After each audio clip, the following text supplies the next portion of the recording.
আমরা নীতিগতভাবে সিদ্ধান্ত নিয়েছি এটা হবে এবং এটা একটা এজেন্সির মাধ্যমে হবে ইত্যাদি ইত্যাদি সব বলেছেন উনি। কিন্তু তখন আমরা একটু যখন অ্যালার্ম হলাম, আমরা একটু বিষয়টা জানতে একটু অবাক হলাম যে কোনো এত বড় একটা বিষয় একটা ইন্টেরিয়াম সরকার সিদ্ধান্ত নিল ইন প্রিন্সিপাল, কেউ জানল না, সম্পূর্ণ গোপনে যে বিষয়টা করে একটা ইন প্রিন্সিপাল এগ্রি করেছে বলে জাতির সামনে নিয়ে আসলো, আমরা একটু অবাক হলাম। তখন আমরা জানতে চাইলাম আসলে জাতিসংঘের যাদের কথা বলা হচ্ছে তাদের অবস্থানটা কোথায়। জাতিসংঘ পরিষ্কারভাবে বলল যে আমরা তো এটা করতেই পারি না, এই কারণে এই বিষয়টা দুইটা সার্বভৌম রাষ্ট্রের মধ্যে যদি ঐক্যমত না হয় জাতিসংঘ এখানে আসার কোনো সুযোগ নেই, পরিষ্কার। হ্যাঁ, তারপরেও আসতে পারবে জাতিসংঘ যদি সিকিউরিটি কাউন্সিলে এটা সিদ্ধান্ত হয়। দুই সার্বভৌম রাষ্ট্রের মধ্যে যদি সিদ্ধান্ত ঐক্যমত না হয়, এগ্রিমেন্ট না হয়, কিন্তু নিরাপত্তা পরিষদ যদি এটা পাশ করে সিকিউরিটি কাউন্সিল, তাহলে কিন্তু জাতিসংঘ আসতে পারে। তাহলে জাতিসংঘের বিষয়টা তো পরিষ্কার হয়ে গেল। আইদার ওয়ে জাতিসংঘ আসা এখানে কোনো সুযোগ নেই। এই যে বলা হচ্ছে জাতিসংঘ, আইদার ওয়ে দুই যে সার্বভৌম দেশের মধ্যে এগ্রিমেন্ট না হলে, যদি অন্যটা হচ্ছে সিকিউরিটি কাউন্সিলের এটার উপর রেজলিউশন পাস হবে, কোনোটাই হয় না। তাহলে জাতিসংঘের এখানে ভূমিকার কোনো সুযোগ নাই। পরবর্তীতে আবার বলা হলো যে কি এটা আলোচনাই হয় নাই, হবেও না। কিন্তু আমি তো দেখতে পাচ্ছি আলোচনা অব্যাহত আছে। এই যে কাতারে যেটা আলোচনা হয়েছে এটা তো আমরা জানি। মানে এই পুরো বিষয়টা এর মধ্যে এত গোপনীয়তার কি আছে সেটা আমি বুঝতে পারছি না। আমাদের আজকের দেশের যে সংকটের মধ্যে আমরা আছি, এর মধ্যে একটা গোপনীয়তার মাধ্যমে এরকম একটি সিদ্ধান্ত নীতিগতভাবে যখন নেওয়া হয়, সাধারণত প্রশ্ন উঠবে এর মধ্যে গোপনীয়তা কি আছে। প্রথমত এই সরকারের এখতিয়ারের মধ্যে এটা নেই, এটা সবাই বলেছেন, এটা আমাকে রিপিট করার দরকার নেই। তাদের এখতিয়ারের মধ্যে নেই।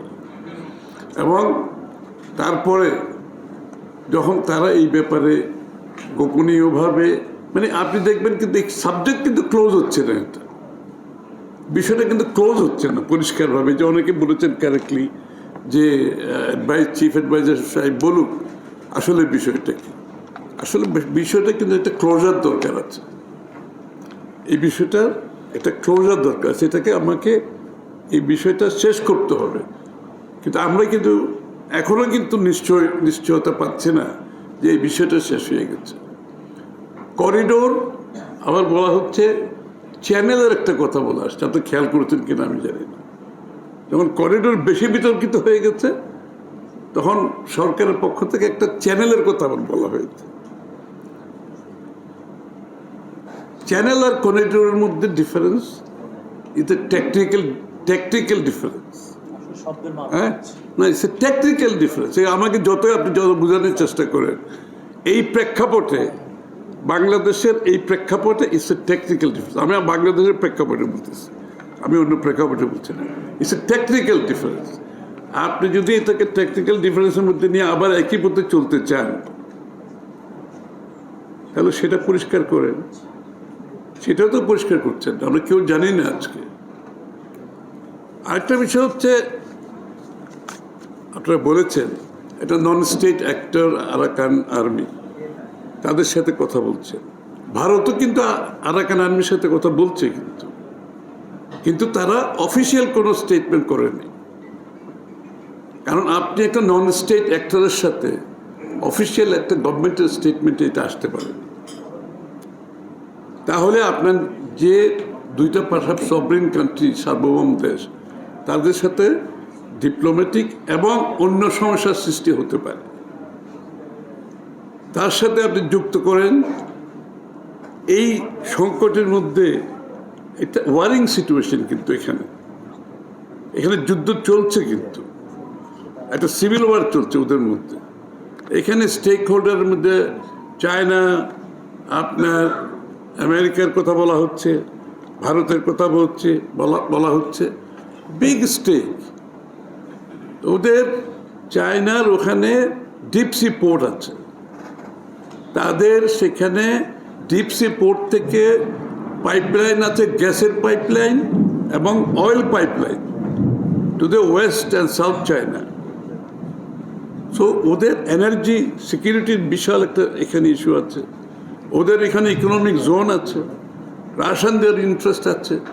ইন্ডিয়ার এগেইন সেভেন সিস্টারের সাথে তাদের ওই পোর্ট থেকে তাদের কানেক্টিভিটি, অর্থাৎ বে অফ বেঙ্গলের সাথে যে কানেক্টিভিটি, চায়নারও কানেক্টিভিটি, ভারতের তার মাধ্যমে সেভেন সিস্টারের connectivity, American interest, Russian presence there, war চলছে। আপনি ওই সিচুয়েশনের মধ্যে এখন করিডোরের প্রশ্নটা আনছে।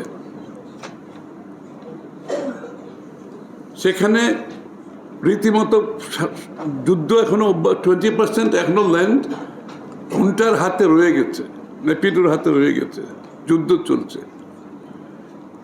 বাংলাদেশ সেই করিডোরের মাধ্যমে যে অ্যাচিভ করার কথাটা বলা হচ্ছে, এটা আপনারা কেউ বলেননি। ওনারা কিন্তু একটা কথা বলছেন, এইটা যদি হয়, করিডোরটা যদি আমরা দিই, তাহলে আরাকান আর্মির মাধ্যমে আমরা তাদের রোহিঙ্গাগুলোকে ফেরত পাঠাতে পারব। রিজন কিন্তু একটা বলছে ওরা, কিন্তু মানে আরাকান আর্মির সাথে তাদের রিলেশনশিপ করে রোহিঙ্গারা ফেরত যেতে পারবে। আপনারা খেয়াল করছেন, কিছুদিন আগে বললো ওই নেপিডোর সাথে কথা বলে ব্যাংককে বলল যে 1,80,000 রোহিঙ্গা ফিরে যাবে। আমাদের প্রধান উপদেষ্টা ওখানে বক্তৃতায় বলছেন, আপনারা আগামী ঈদ আপনারা ওখানে করবেন। পরিষ্কার, কিন্তু আগামী ঈদ আপনারা মায়ানমারে করবেন। তারপর আবার ফরেন মিনিস্ট্রি বললো এই ধরনের কোনো সিদ্ধান্ত হয়নি। আর সিদ্ধান্ত যে হয়নি আমরা তো জানি, আমরা তো সবাই জানি সিদ্ধান্ত হয়নি। তারপরে এখন চেষ্টা করছেন আরাকান আর্মির মাধ্যমে করিডোর দিয়ে রোহিঙ্গা ফেরত যাবে। আমার রোহিঙ্গা ফেরত যাবে কেন? করিডোর দিয়ে আমাকে রোহিঙ্গা ফেরত নিতে হবে, এটা আমার প্রশ্ন। বাংলাদেশ থেকে রোহিঙ্গা ফেরত যায় নাই, জিয়া রহমান সাহেবের সময় রোহিঙ্গা ফেরত যায় নাই, বেগম খালেদা জিয়ার সময় রোহিঙ্গা ফেরত যায় নাই। কি করিডোর দিয়ে হয়েছিল? কেন করিডোর দিয়ে? কেন কন্ডিশনাল টু আপনার করিডোর হতে হবে? রোহিঙ্গা ফেরত যাওয়াটা তাদের সিটিজেন্স, তাদের নাগরিক অধিকার, তাদের মানব অধিকার। আইনগতভাবে তারা সেখানে ফেরত যেতে হবে উইথ ডিগনিটি, এবং তাদের সিকিউরিটি নিশ্চিত করতে হবে। এটাই হতে হবে বাংলাদেশের পজিশন। করিডোর দিয়ে আমি কন্ডিশনালি ওদের সুযোগ সুবিধা, সুবিধাটা কাদের? Arakan army. ওকে, আসলে সুবিধাটা কিন্তু এখানে আরাকান আর্মি। তারা 20% জায়গা এখনো দখল করতে পারেনি। তাদের আর্ম সাপ্লাই, নেপিডো তাদের আর্ম সাপ্লাই বন্ধ করে দিয়েছে। তাদের এখন অনেক কিছু দরকার, আমি এতটুকু আর বেশি কিছু বলবো না। তাদের অনেক কিছু দরকারটা হচ্ছে আরাকান আর্মি। আরাকান আর্মি কারা? আরাকান আর্মি রোহিঙ্গাদের প্রতি তাদের অ্যাটিচিউড কেটে জানেন আপনারা, অনেকে জানেন। নেপিডোর চেয়েও খারাপ অ্যাটিচিউড। আরাকান আর্মির অ্যাটিচিউড towards Rohingya is worse than Naypyidaw. Arakan army বাংলাদেশের অভ্যন্তরে ইনকারশন করতেছে। আরাকান আর্মির লোকজন আমাদের দেশের ভিতরে সাংস্কৃতিক অনুষ্ঠানে যোগ দিচ্ছে, আমাদের দেশের ভিতরে ধর্মীয় অনুষ্ঠানে যোগ দিচ্ছে। এটা তো আমার সভরেন্টির ইস্যু, যে এই লোকগুলো আমার বর্ডার ক্রস করে, আমার ইনকারশন করে আমাদের ভিতরে আসছে। এটা তো সভরেন্টি অলরেডি তারা ভায়োলেট করতেছে। এবং তাদের আলটিমেট ইন্টারেস্ট হচ্ছে তারা একটা স্বাধীন অটোনমাস আরাকান চায়। বাংলাদেশের রোহিঙ্গা তার ইন্টারেস্টের মধ্যে কোথায় পড়ে? রোহিঙ্গারা আরাকান আর্মির বিরুদ্ধেও কোথাও কোথাও যুদ্ধ করছে নেপিডোর সাথে মিলে। তাহলে আলটিমেটলি এই আরাকান আর্মি কিন্তু চাইনিজদের ব্যাকিংয়ে চাইনিজদের একটা গ্রুপ আছে ওখানে, আমার নামটা এখানে দেখি, এই হ্যাঁ ওহা ওহা ওহা না, ইউনাইটেড ওহা, ইউনাইটেড ওহা। তাইলে অলরেডি কিন্তু ওরা একটা নন স্টেট অ্যাক্টর হিসেবে কাজ করতেছে এদের সাথে, আরাকান আর্মির সাথে। আরাকান আর্মি বাংলাদেশের ইন্টারেস্ট সার্ভ করার জন্য আপনাকে আগামী দিনে কোঅপারেট করবে, আপনার এই বিশ্বাসটা কোথার থেকে জন্মালো? আপনাকে এই বুদ্ধিটা কারা দিল? একটা সভরিন দেশ একটা নন স্টেট অ্যাক্টরের সাথে অ্যারেঞ্জমেন্ট করে, সেই অ্যারেঞ্জমেন্টের গ্যারান্টি ভ্যালিডিটি কে দেবে? সেই নন স্টেট অ্যাক্টরের সাথে আমার স্বার্থের মিল হবে, এটা আপনাকে কে বললো? এই সমস্ত ব্রাইট আইডিয়া কার কাছ থেকে আসছে? আসলে এর কোনোটাই না। এখানে বিষয়টা কিন্তু অন্য জায়গায়। অনেকে বলেছেন আপনারা, আমরা কিন্তু কোনো প্রক্সি ওয়ারে যাব না। Bangladesh cannot afford it. আমাদের দেশটার এখন সবচেয়ে বেশি প্রয়োজন কি জানেন?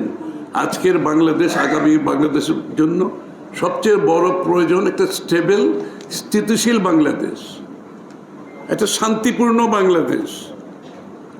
এটা হচ্ছে আমার সবচেয়ে পাওনা এখন এই মুহূর্তে, একটা স্থিতিশীল বাংলাদেশ। আমরা কোনো কিছু জড়াতে যাব না, আমরা বিগ পাওয়ার কম্পিটিশনের ভিকটিম হব না। আমি একটা স্থিতিশীল দেশ চাই, যে দেশটাকে আমরা গড়তে চাই অর্থনৈতিকভাবে, এই দেশের মানুষের জীবনযাত্রার মান উন্নয়ন করার জন্য, আমার অর্থনৈতিক উন্নয়নের জন্য, আমার অবকাঠামো উন্নয়নের জন্য, আমার দেশকে বিশ্বের সামনে একটা নতুনভাবে আবির্ভাব হওয়ার জন্য আমাদের আকাঙ্ক্ষা। করিডোর দিয়ে আমি কি ফ্রন্টলাইন স্টেট হতে যাব? আফগানিস্তান পাকিস্তানের অবস্থা দেখেন আজকে কোথায়। কেন পাকিস্তান আজকে এই জায়গায়? আমরা কি অন্য রাষ্ট্রের স্প্রিং বোর্ড হিসেবে কাজ করব? এটা পরিষ্কার। তাহলে আমার যেটা মনে হচ্ছে, শেখ হাসিনা যেভাবে রাষ্ট্রের স্বার্থ জলাঞ্জলি দিয়ে, বাংলাদেশের মানুষের স্বার্থ জলাঞ্জলি দিয়ে ক্ষমতায় থাকার জন্য সব কিছুর সাথে কম্প্রোমাইজ করে সে অব্যাহতভাবে অন্যান্য রাষ্ট্রের ইন্টারেস্ট সার্ভ করত, তাহলে আপনি কি সেদিকে কোনো দিকে যাচ্ছে নাকি? এই প্রশ্নটা তো উঠতেই পারে। কারণ কোনো যুক্তিতে আমরা এখানে যাওয়ার কোনো সুযোগ নেই, কোনো করিডোর, কোনো চ্যানেল যাওয়ার কোনো সুযোগ নাই। Bangladesh cannot afford it. বাংলাদেশের মানুষ এটা অ্যাফোর্ড করে না। রোহিঙ্গা ফেরত যেতে হলে রোহিঙ্গার আন্তর্জাতিক নিয়ম কানুনের মাধ্যমে, ডিগনিটির মাধ্যমে, আইন কানুনের মাধ্যমে তার অধিকার, তার নাগরিক অধিকার নিয়ে তাকে ফেরত যেতে হবে, যেখানে বিগত দিনে 2 বার গিয়েছে। ওইভাবে যেতে হবে। আপনি করিডোরের দোহাই দিয়ে বাংলাদেশকে ফ্রন্টলাইন স্টেটে নিয়ে যাবেন, আমাদের অস্তিত্বের ব্যাপার, এখানে আমাদের নিরাপত্তার ব্যাপার, আমাদের দেশের স্থিতিশীলতার ব্যাপার, সেটাকে আপনি একটা এত বড় ঝুঁকির দিকে নিয়ে গিয়ে আপনি কি কি অ্যাচিভ করার চেষ্টা হচ্ছে?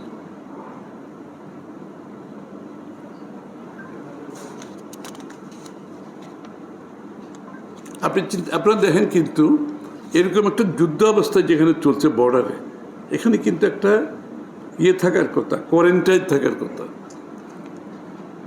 সেটা কিন্তু করা হয়েছে, সেটাও তো নাই। বাংলাদেশকে সেটা নিশ্চিত করতে পেরেছে এখন কি এরিয়া বলে, যেটা আপনারা 2 দেশের মধ্যে বাফার জোন, ওরা তো বাংলাদেশের ভিতরে চলে আসছে কয়েকবার। একটা বাফার জোন যেখানে একটা সরকার ক্রিয়েট করার জন্য চেষ্টা করা উচিত এই মুহূর্তে, সেখানে চেষ্টা করা উচিত করিডোরের। আপনি চিন্তা করে ঠিক উল্টো বিষয়, যেখানে বাংলাদেশের এই মুহূর্তে চেষ্টা করা হচ্ছে বাফার জোন করে আমার দেশটাকে সুনিশ্চিত, আমার সিকিউরিটি সুনিশ্চিত রাখা, আমার দেশের স্থিতিশীলতা নিশ্চিত করা, সেখানে উল্টো আলোচনা হচ্ছে করিডোরের ব্যাপারে।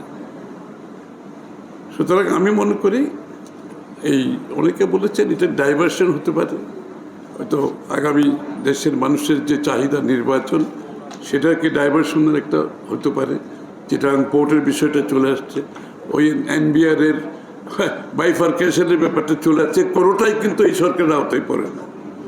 তাদের কাজ হচ্ছে নির্বাচনী সংস্কারের মাধ্যমে দেশের মানুষের প্রত্যাশা অনুযায়ী বাংলাদেশকে একটা গণতান্ত্রিক রাষ্ট্রের দিকে নিয়ে যাওয়া, প্রথমে একটা গণতান্ত্রিক অর্ডারে নিয়ে যাওয়া, এবং সেই গণতান্ত্রিক অর্ডারের মাধ্যমে একটি জনগণের নির্বাচিত সংসদ সরকার যারা জনগণের কাছে দায়বদ্ধ থাকবে, সেই জায়গাটায় না গিয়ে আর সব কিছু করা হচ্ছে।